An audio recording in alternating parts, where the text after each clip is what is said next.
Udhur syahada syarif wa Abdullah bin Arabi al-Hamdan nafa'ana Allah ta'ala bihi al-ulumi fid din wa dunya wal akhirah amin ya rabbal alamin.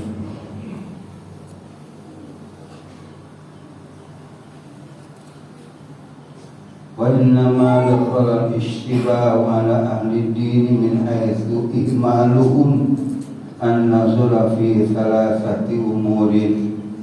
Al-awwalu tarku taftish fi mawdi'ihi wa bayanu dhalika anna an-nasa binisbati ilaika thalathatu ashkhasin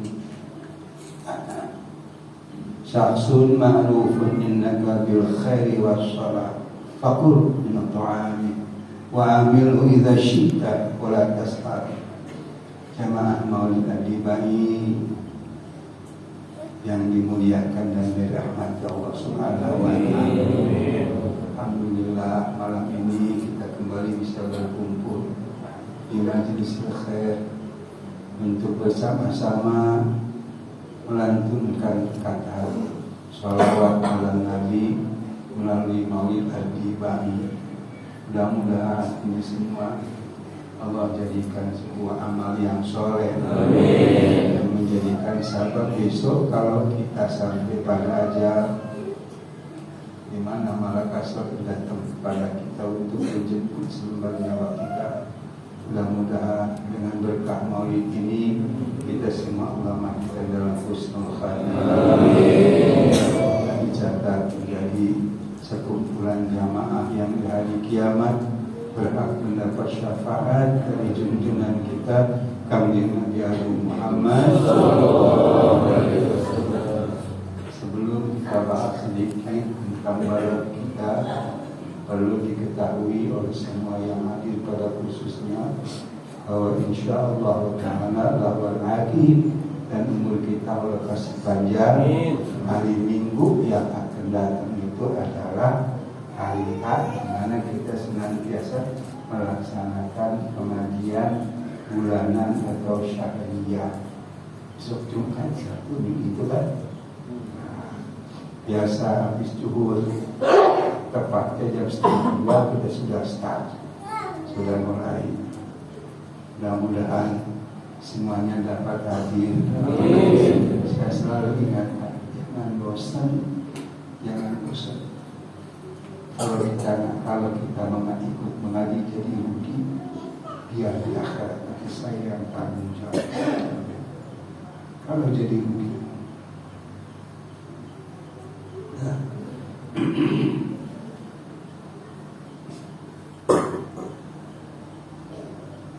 kalau kita pada pengajian yang sudah telah disampaikan, wajib atasmu harus mengetahui semua yang diharamkan Allah Subhanahu wa taala agar kita bisa menjauhinya. Jadi pengetahuan tersebut bukan hanya sebatas mengetahui, tetapi juga harus mengamalkan. Tahu ini haram, kita harus menjauhinya. Kalau kita cuma tahu tetapi tidak berusaha menjauhinya, ini nanti dosanya akan menjadi 2 kali lipat. Naudzubillah sama naudzubillah.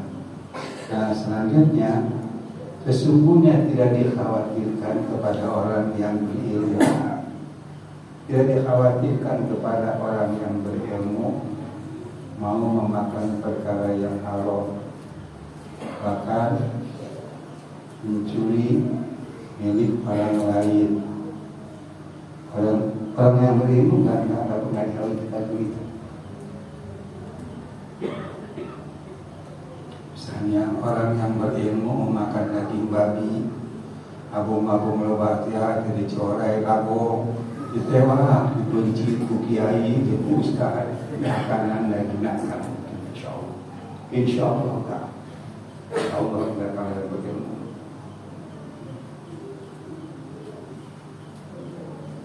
Itu hanya akan terjadi daripada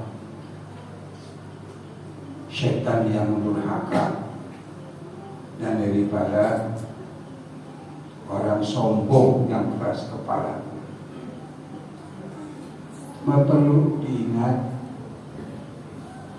ini untuk semua pihak, baik orang yang berilmu atau jabalin alim atau syaitanul marid, perlu diingat.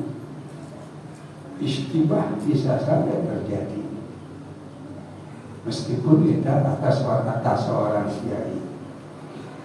Terjadinya ini biasanya karena ia tidak berusaha untuk berpikir mengenai 3 perkara. Karena tidak berpikir, maka dia terjerumuslah di dalam tindak yang salah. Yang pertama, taftish fi maudhihi. Ia tidak berusaha memulitik dan memiliki pada tempatnya. Penjelasannya begini: manusia itu dinisbahkan kepadamu itu ada 3 orang. Disebabkan sama itu ada 3 orang, sama anak juga ada 3 orang, sama kita semua orang lain itu ada 3 orang. 1, orang yang dikenal dengan kepatutan dan kebaikannya. Ini kita, yaitu si Fulan. Si Fulan itu orang yang baik, orang yang saleh. Nah, maka kalau orang yang seperti itu, fakul min ta'ami wa amilhu ila syitta wa la tas'am. Kalau kita disuguhin sama dia, makan. Kalau kita disuguhin sama dia, makan. Muamalah yang besertanya sebagaimana layaknya kita muamal kepada orang lain. Dan gak usah bertanya apa-apa. Barangnya bertekai mana? Isukan tete kira-kira. Terus suka kamu. Kalau dia ternyata muamal langsung kamu. Dah itu sudah datanya. Karena yang nyuguhinya ada orang yang dikenal dan populer dengan sebutan orang yang soleh dan orang yang baik. Itu yang pertama. Yang kedua, orang yang tidak kita ketahui apakah dia orang baik atau orang jahat. Kalau kita mau bermuamalah dengan orang ini atau kita mau menerima hadiahnya, nyautin mati nyaho, nyau jelma bagus, nyau jelma joyepan, masa kibana nyau tahala, man mere hadiah ke orang, duitnya angin duit pasuk.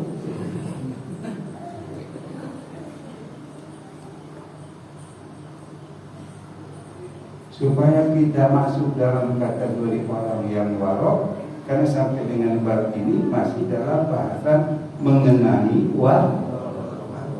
Supaya kita masuk dalam kategori orang yang api, sebaiknya kita bertanya, ini orang dari mana? Banyak amat dikasihin sama saya. Cuma pertanyaannya harus dengan lemah lembut sehingga ia tidak tersinggung. Bagaimana kalau seandainya kita tanya, nanti dia tersinggung. Kalau seandainya kita tanyakan asal usul uang yang diberikan kepada kita, kemudian akan membuatnya tersinggung, sebaiknya sudah jangan tanyakan. Itu kalau orang yang memberi hadiah kepada kita adalah orang yang tidak diketahui kebaikannya juga keburukan. Yang ketiga, orang yang sudah dikenal, ia mah tukang gobok, tukang taruh, macam dilarut, tunggu dilupa. Nawan ge pokokna mah asal hasil. Tina hijau kajun, tina burung kajun, tina koneng kajun, tina biru kajun, plin-plan jelemana. Diterima kabeh koma anu usun pilkada geuning deui. Di Demokrat diterima, di PDI diterima, di Golkar diterima. Nah, dina haji kali bangsa mah eta bae kena apes wow, Ustaz, kena apes wow, ribuh. Bapaknya asal dapat riba dihargai.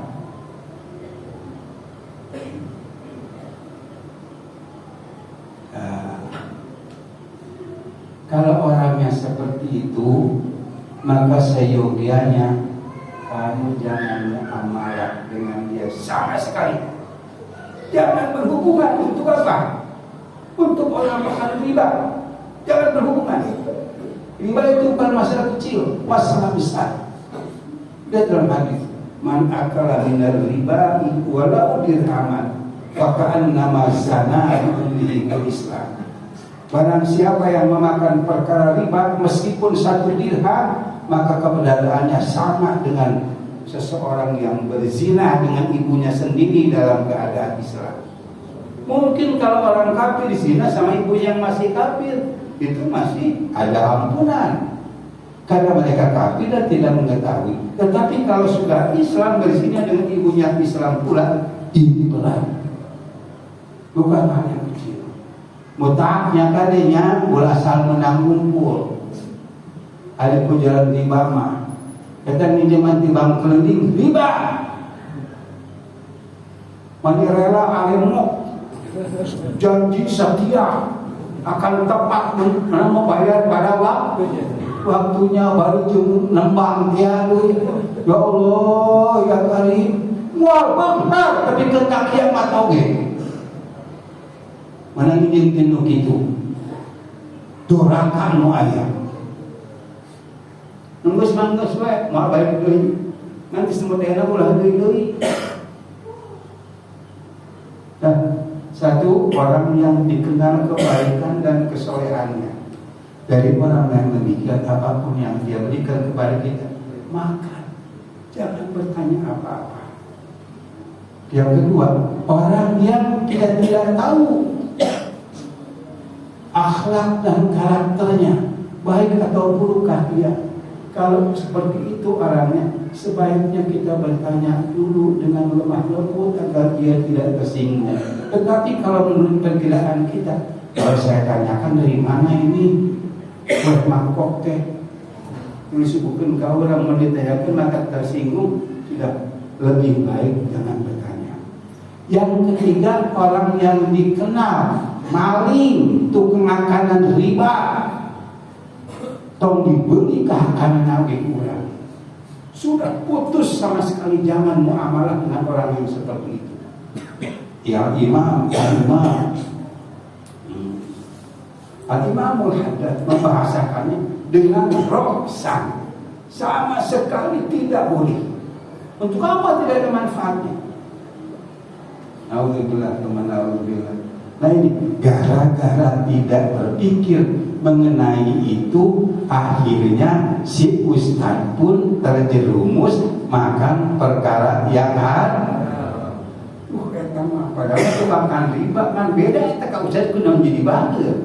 Merian duit, anu dibikin kau ustaz duit riba. Duitnya duit haram. Ditampil ya, tampil datang. Jadi meskipun dia beragama, meskipun dia berilmu, kalau kurang penganalisaan atau penyelidikan mengenai asal usul daripada yang dia terima, bisa saja orang yang berilmu pun terjerumus memakan perkara yang haram. Mudah-mudahan yang sedikit bermanfaat. Bismillahirrahmanirrahim.